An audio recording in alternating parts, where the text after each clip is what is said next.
What is up, IDP Army? It's your man Jordan Rains, and we are back again with another episode of the Ultimate IDP. Psych, the Ultimate IDP Index. I talk about that a lot. We're back with another episode of the IDP Army podcast. Check it out. Check the mic and make sure it sound right, boys.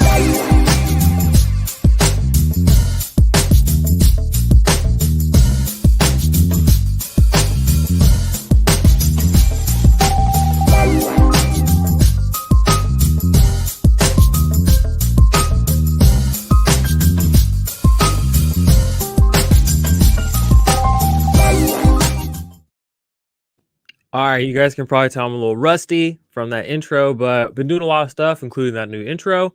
Got other cool things coming. Always busy. Just because I'm not here in front of the camera screaming at you doesn't mean that we ain't hustling. So before we get to going, make sure you go check out the Baltimore Ravens preview that we did last week, and then check out the other ones. We're going to do all 32 teams before the season kicks off.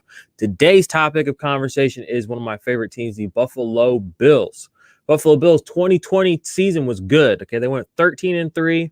After a lot of people were making fun of Josh Allen for, the lateral coming the season before when he couldn't really get it done. And, they're on him now. But the story for Josh Allen was not always like that. Just remember that.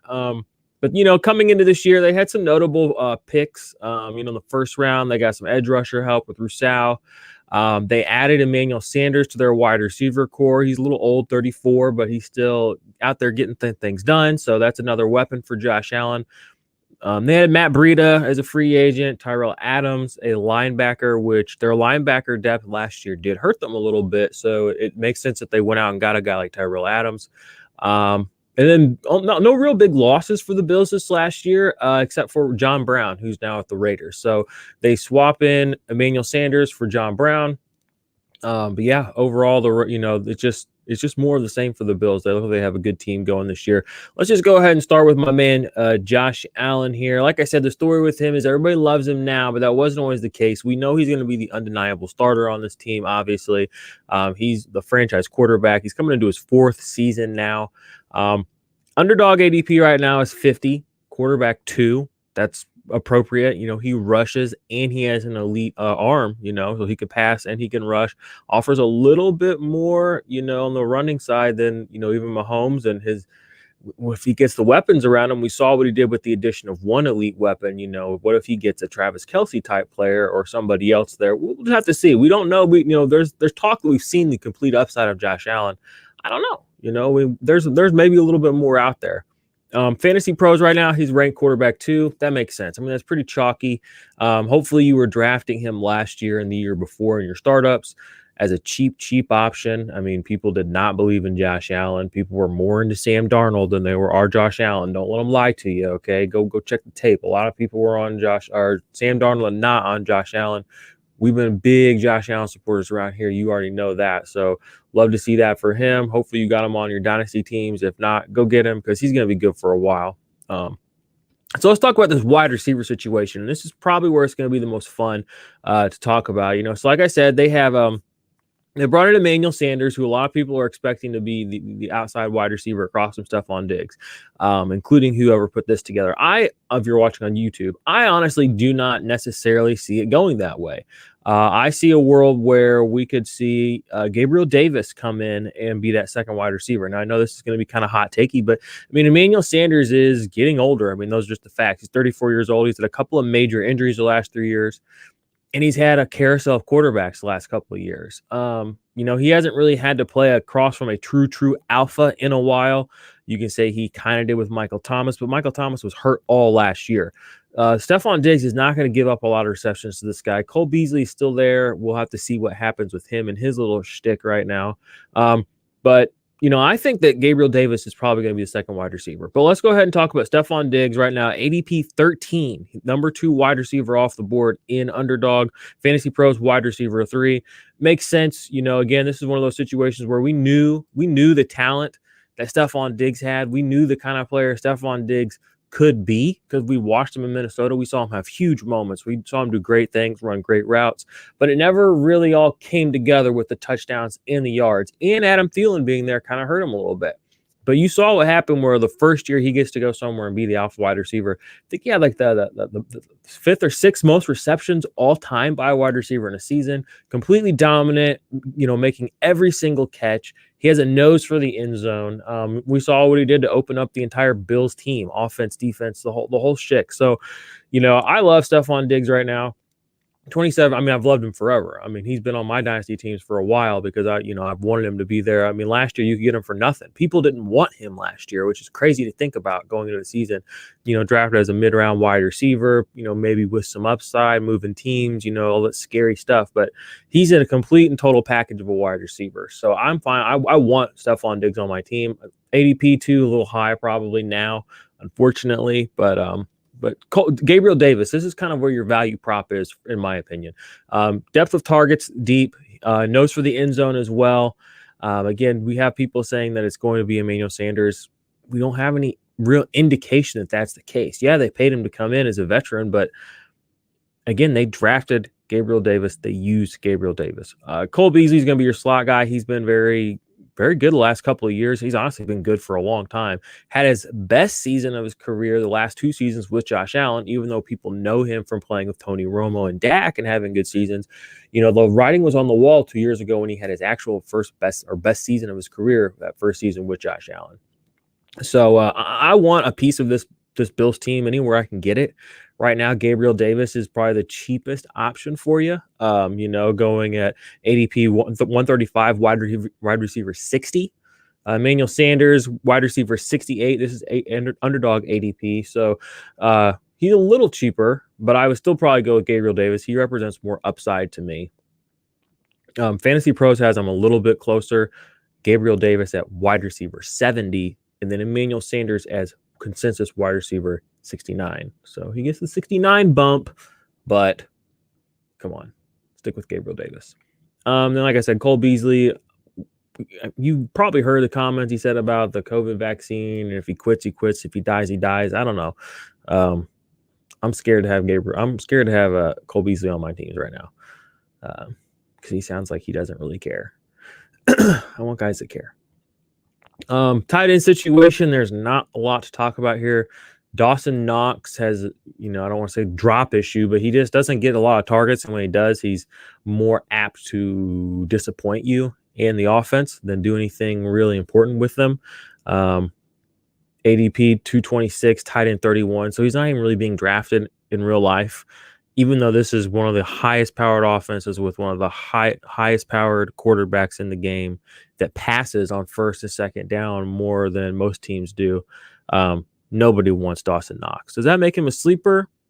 Maybe. If you're going for a late round tight end that could break out, he's got, the things around him, but I'm not necessarily calling for that personally. I do have Dawson Knox on a couple of teams, but again, I'm not calling for anything crazy like that. So, all right, we are going to hop out of here real quick, take a little break. When we get back, we will talk about the running backs on this team. We will talk about the defense on this team, and then we will get you all out of here. What's good, IDP Army? It's Jordan Rains, and quickly I want to tell you guys today about the big project I've been working on, the Ultimate IDP Index. The Ultimate IDP Index is the #1 resource for IDP fantasy football players, rookies or veterans for 2021. Inside, you're going to find contract information, tiered IDP rankings, detailed player production profiles going back to 2017, suggested trade values, and a whole lot more, including unique write-ups, unique videos that will only be available within the Ultimate IDP Index. But to me, probably the most valuable thing is the fact that the trade value estimation tool is going to be updated weekly, so you'll always be aware of what a player is worth in your Dynasty League at any given moment. So what are you waiting for? Sign up for the IDP Army Patreon today. Patreon.com/the IDP Army. Join the Black Ops tier and join the IDP Army today.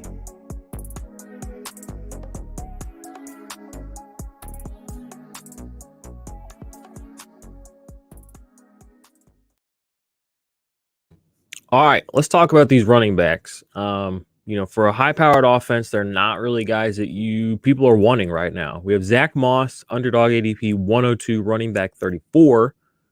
Then we have Devin Singletary, drafted 2 years ago, ADP 144, running back 47. Fantasy Pros consensus running back 40, and then Zach Moss 3 spots ahead at 37.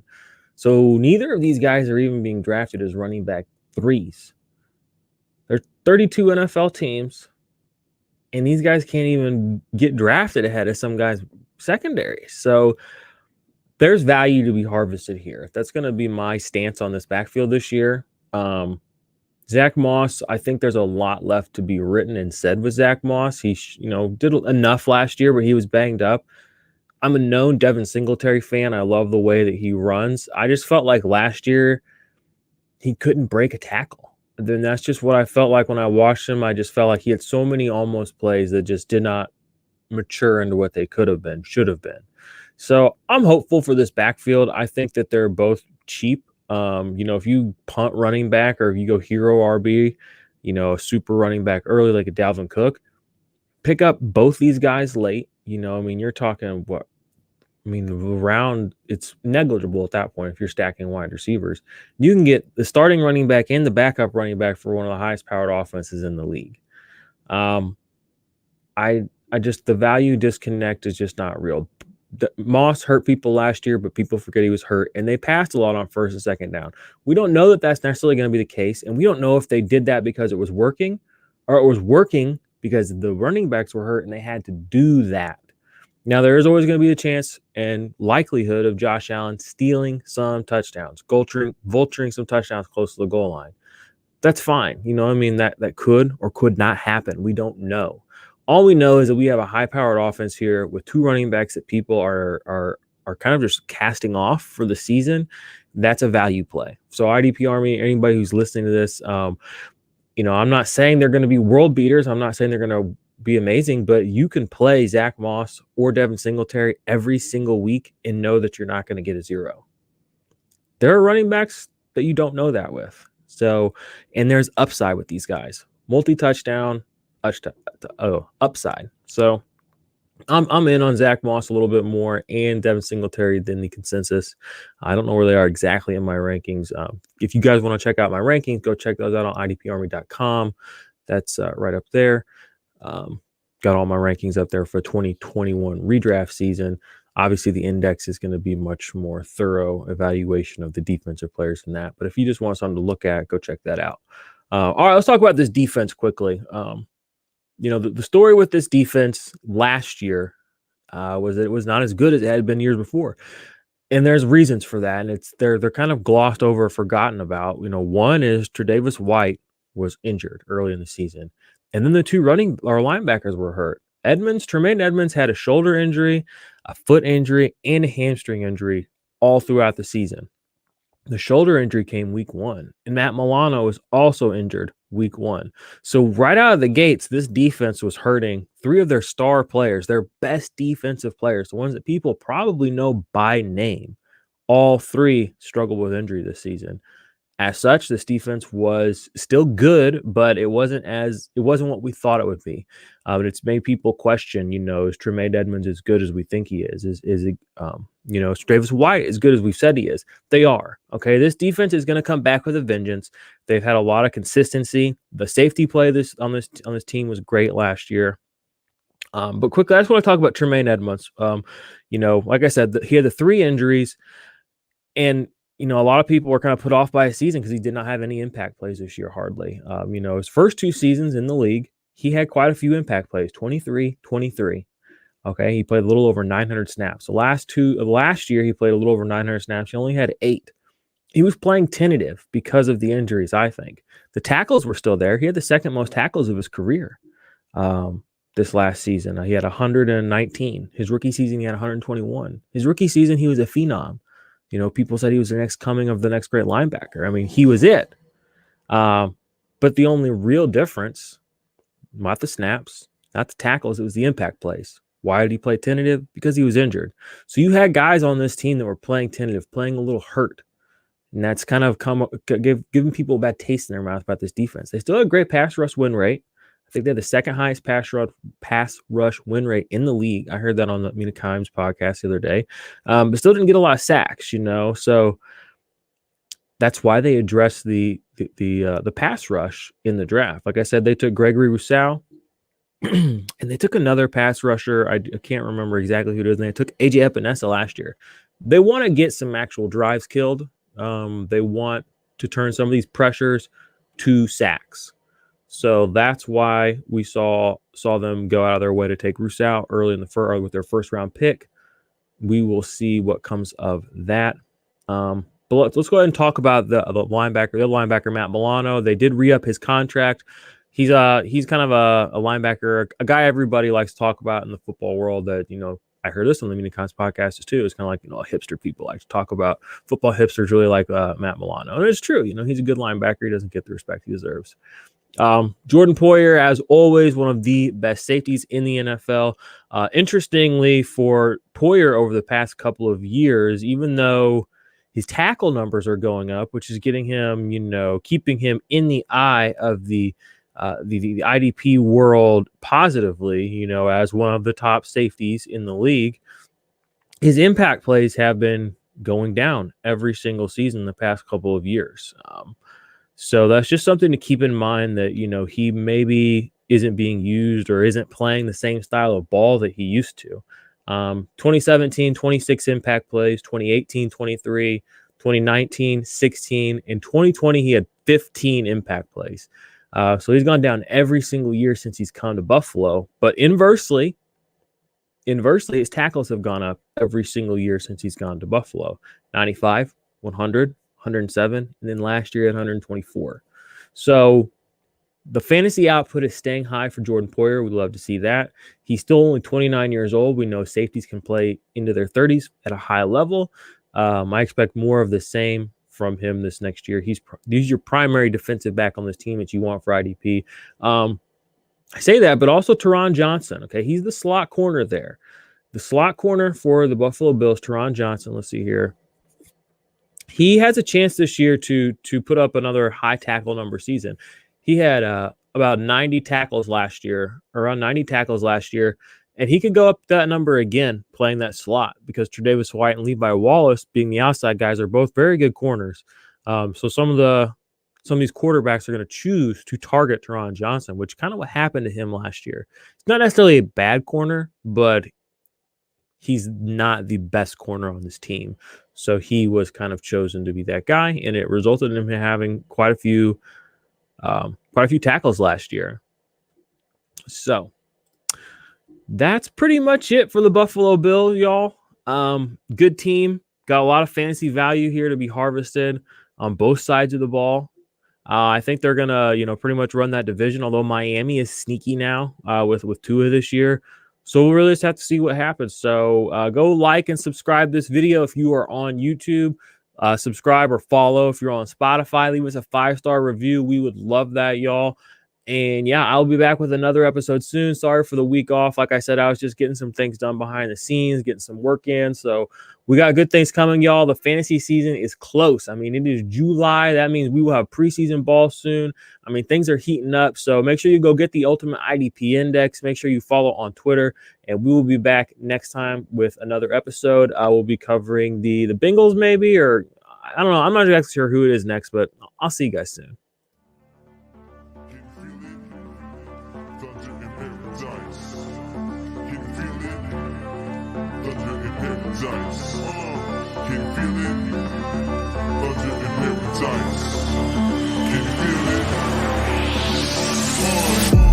Let the rain hit the sand. Build a house on a rock, got a plan. Gotta get stocks, keep them bands. Hear the clock tick, blades on the fan. Used to be mundane on a Monday. Now you have fun day on a Sunday. Cause you're switching it up and you living it up. You ain't getting enough. Now you're picking it up.